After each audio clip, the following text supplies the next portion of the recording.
नमस्कार. जेव्हा तुमचे मुद्दे संपतात, जेव्हा तुमचा विवाद करणं, वाद करणं, प्रतिवाद करणं यासाठी आवश्यक असलेलं भांडवल संपतं, तेव्हा माणसं शेवटच्या टप्प्यावर येतात आणि तो शेवटचा टप्पा म्हणजे शिवीगाळीचा असतो. अत्यंत अश्लाघ्य घाणेरड्या भाषेत शिवीगाळ करायची आणि आपण किती पराक्रमी आहोत हे दाखवून द्यायचं.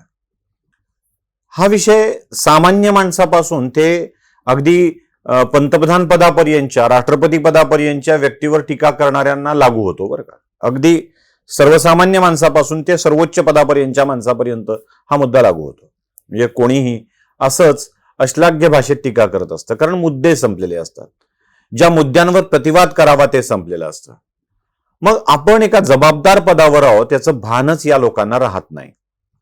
मग त्याच्या स्वभाव काढणे, जात काढणे, घाणेरड्या शिव्या करणे, कमरेखालचे वार करणे हे प्रकार सुरू होतात. काँग्रेस कमिटीचे महाराष्ट्राचे अध्यक्ष हर्षवर्धन सपकाळ जेव्हा त्यांची अध्यक्षपदावर नियुक्ती झाली तेव्हा त्यांच्याच समर्थकांनी अनेकांनी हे खूप छान आहे, सुसंस्कारित आहेत या स्वरूपाची त्यांची कौतुक करून, पोस्ट करून फेसबुक, युट्यूब सगळ्या ठिकाणी त्यांचं कौतुक केलं होतं की काँग्रेसनी एका सामान्य कार्यकर्त्याला ही संधी दिली. स्वतःला गांधीवादी म्हणून घेणारे, समाजवादी म्हणून घेणारे. खरं तर हा गांधीवाद जेव्हा मनात भिनतो ना तेव्हा तो गांधीवाद असाच असतो का हा प्रश्न मला पडतो. असं म्हणतात की महात्मा गांधींनी आयुष्यभर अहिंसा व्रत स्वीकारलं होतं आणि ते अगदी शब्दानेही कोणाला दुखवत नव्हते. पण इथे गांधींची अहिंसा त्याचीच हिंसा करून, कत्तल करून या स्वरूपाची वक्तव्य करणं चालू आहे. मग राज्याचे मुख्यमंत्री असोत की देशाचे पंतप्रधान यांच्याविषयी अश्लाघ्य भाषेत बोललं जातं. मी हर्षवर्धन सपकाळांच्या गांधीवादावर आज तुम्हाला त्याच्यावरचा पडदा काढायला आलोय. गांधीवादाच्या बुरख्याखाली नेमकं दडलंय काय हे आपल्या लक्षात येणं आवश्यक आहे. हर्षवर्धन सपकाळ कुठल्या स्वरूपाची भाषा देशाच्या पंतप्रधानाकरता वापरतात ते ऐका. आणि नरेंद्र जो आहे हा सिलेंडर आहे. नरेंद्र जो है तो दलिंदर ही है, सिलेंडर ही है.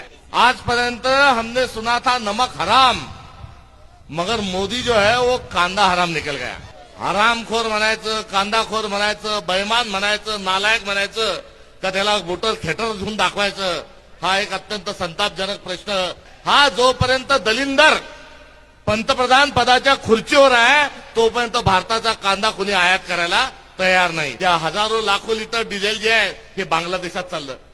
अरे मूर्खा, असं म्हणणं योग्य नाही, मात्र दुसरा शब्द नाही. अरे मोदी मूर्खा, तू सांग ना की डिझेल पाहिजे असेल तर कांदाही घ्यावा लागल. पाहिलं, आता राज्याच्या मुख्यमंत्र्याकरताही त्यांनी अशीच भाषा बऱ्याच वेळेला याही भाषणात आणि बऱ्याच वेळेला वापरलेली आहे. जरा ती बघा. हे फडणवीस जे आहेत तेही काय म्हणाले 2400 रुपये देऊ. हा पण असा गद्दार माणूस आहे की 2400 वरून उलटी उडी मारली आणि 1200चा बोलतोय. 1200 मध्ये राईस प्लेट जेवढे येतील तेवढे 2-3 खा आणि पळून जा. त्यामुळे यांच्या बोलण्यावर कुठे विश्वास नाही. अत्यंत खोटारडा असा महाराष्ट्राचा मुख्यमंत्री आहे. बळीराजाला छळणाऱ्या अशा या दलिंदर बदवक्कर सरकारला आपण किती साथ देऊन सामना नाही, त्याला खाली खेचण्याशिवाय गत्यंतर नाही. पाहिलं म्हणजे या भाषेचं ओझं इतकं व्हायला होतं की त्यांना स्वतःला त्यांचं स्वतःचं वजन वाढत जातं की त्या भाषेमुळं त्यांचे बैल सुद्धा गाडी सोडून निघून जातात. म्हणजे एक तर मुळात बैलगाडीचा प्रयोग करायचा आंदोलनासाठीचा आणि मग त्यांचे बैलच बुजतात आणि गाडी सोडून निघून जातात. गाडीतून खाली उतरावं लागतं. भाषा बदलली, माणूस अधपतित झाला, संस्कार बिघडले की अशी वेळ येत असते. त्यांना गाडीतून कसं उतरावं लागलं ते एकदा बघा.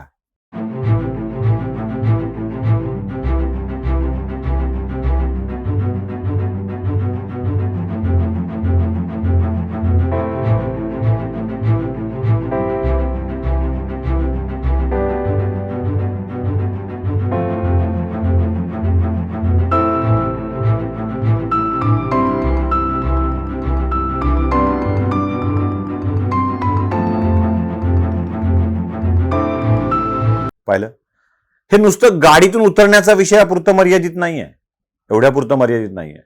त्यांना अक्षरशः त्यांच्याच कार्यकर्त्यांनी त्यांच्या मुर्दाबादच्या घोषणा देऊन सपकाळांच्या हा माणूस पक्षाचं वाटोळं करतोय, त्याची क्षमता नाही हे त्यांच्याच कार्यकर्त्यांनी सांगितलेलं आहे, तेही एकदा ऐकून घ्या. सपकाळ साहेब हे एक चांगले व्यक्तिमत्व आहेत, परंतु राज्याचा काँग्रेस पक्षाचा एक प्रदेश अध्यक्ष म्हणून त्यांना ही खुर्ची झेपत नाहीये,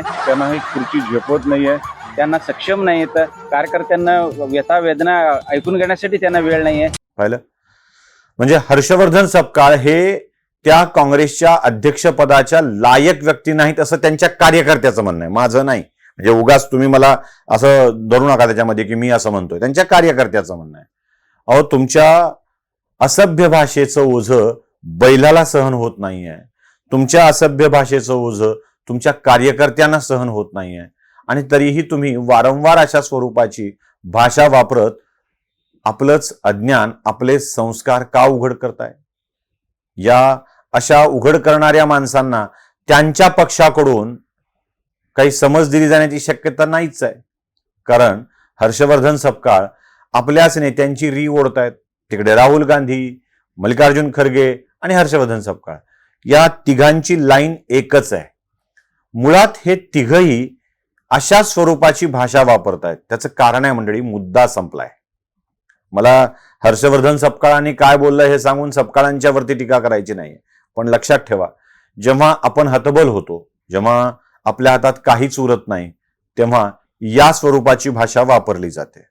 याशिवाय समोरच्याला गप्प करण्याचा दुसरा कुठलाच मार्ग नसतो की. म्हणून हर्षवर्धन सपकाळांनी स्वीकारलेला हा मार्ग त्यांना लखलाभ असो असं सुद्धा म्हणता येत नाही, कारण या मार्गावर त्यांचीच अडचण जास्त वाढत चाललेली आहे. बाकी मी हा व्हिडिओ सपकाळ काय बोलले हे सांगण्यासाठी नाही, तर ज्यांच्यावरती आपल्याला विश्वास ठेवण्यासाठी काँग्रेसने नेमलंय त्यांची वैचारिक पातळी काय आहे हे आपल्या लक्षात यावं, यासाठीचा हा प्रपंच. नमस्कार. जागृतीचा विधायक बुरुज